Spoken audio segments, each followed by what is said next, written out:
Hello guys, আজকে হচ্ছে আমি ঈদের জামা কাপড় কিনতে আসছি, কিন্তু আমি ভাবছি কোনটা কিনবো, কিন্তু বুঝতেই পারছি না কোনটা কিনবো। 1 মিনিট, ও কি আমার বান্ধবী না?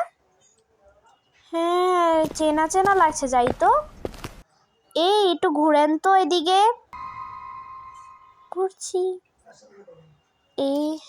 আরে সেটাই তো দেখছি, আমি তো অবাক হয়ে গেছি, তুমি এখানে আসলে কি করে?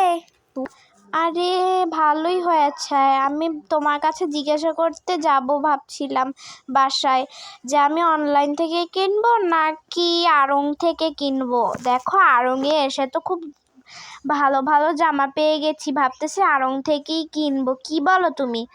আমি তো আড়ং থেকেই কিনবো এবার, অনলাইন তো বাদ দাও। টপ 10 থেকেও কিনবো না, আড়ং আমার সবচেয়ে ফেভারিট জিনিস, এখান থেকে না কিনলে কি আর হয়?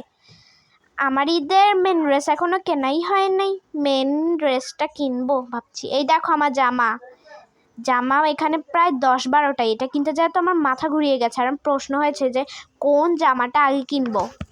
যাই হোক, আমি তো ভাবতেছিলাম যে আবার তুমি আবার কি কোথা থেকে কিনবা, টপ 10 থেকে না আড়ং থেকে না অনলাইন থেকে?